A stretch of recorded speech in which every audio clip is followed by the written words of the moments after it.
10 పొదల పద్యాలు అంటే ఒక శతకం. అలాంటి ఎన్నో శతకాలతో ఒక జీవన మార్గం చూపించిన భాష.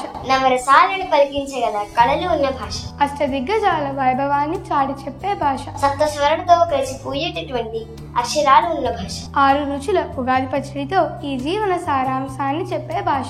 పంచేంద్రియాల భావోద్వేగాలతో ముడిపడి ఉన్న భాష. 4 కవులు నన్నయ, తిక్కన, ఎర్రన, పోతన వేసిన సాహిత్య పునాదులున్న భాష. 3 లింగాల మధ్యప్రదేశంలో మాట్లాడే భాష. ప్రపంచంలోనే 2వ గొప్ప లిపిగా పేర్కొన్న భాష. ఒకే ఒక భాష, మా తెలుగు భాష.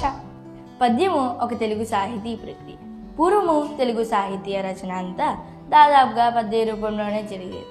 తెలుగు వెలుగులను దశ దిశల విరజమ్ముతూ ఎనలేని కీర్తి తెచ్చిపెట్టింది పద్యం. అటువంటి పద్యాలు కనుమరుగు అవ్వకుండా ఎంతో హృదయంగా నేర్చుకొని మీ ముందుంచే ప్రయత్నమే ఈ పద్య పఠనం. మేమిప్పుడు వ్యాకరణ సిద్ధమైన భాష గొప్పతనాన్ని ఈ పద్యం ద్వారా తెలియజేయబోతున్నాం.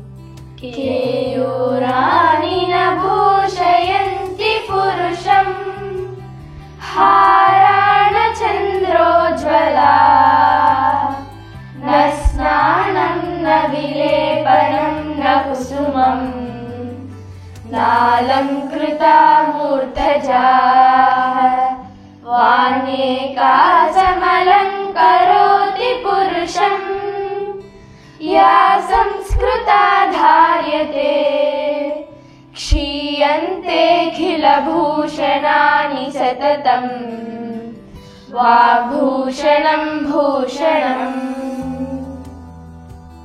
మేమిప్పుడు తల్లిదండ్రులను సేవించడం వలన కలిగే ప్రయోజనాన్ని ఈ పద్యం ద్వారా చెప్పబోతున్నాం. జననీ జనకులు నినుగని పెనిచిన దేవతలటంచు పెనుపగు భక్తిన్ గనుగొనియని సమువారిన్ ధనుపుటే నీకు సౌఖ్యము విద్యార్థి. మేమిప్పుడు మానవులకి ఉండవలసిన సద్గుణాలను తెలిపే ఒక పద్యాన్ని తెలియజేయబోతున్నాం.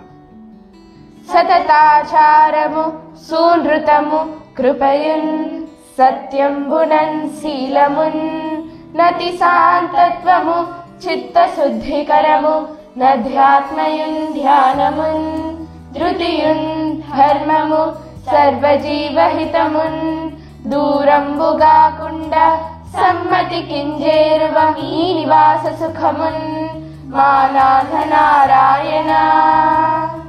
మేమిప్పుడు మనిషి కుమారుడికి ఉండవలసిన లక్షణాలను తెలిపే ఒక పద్యాన్ని తెలియజేయబోతున్నాం.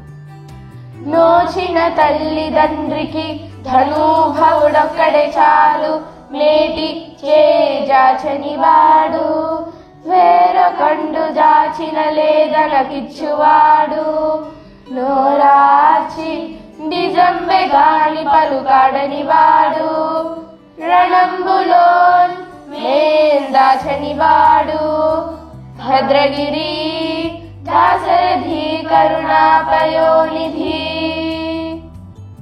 మేమిప్పుడు శ్రీరాముని గొప్పతనం గురించి ఈ పద్యం ద్వారా తెలియజేయబోతున్నాం.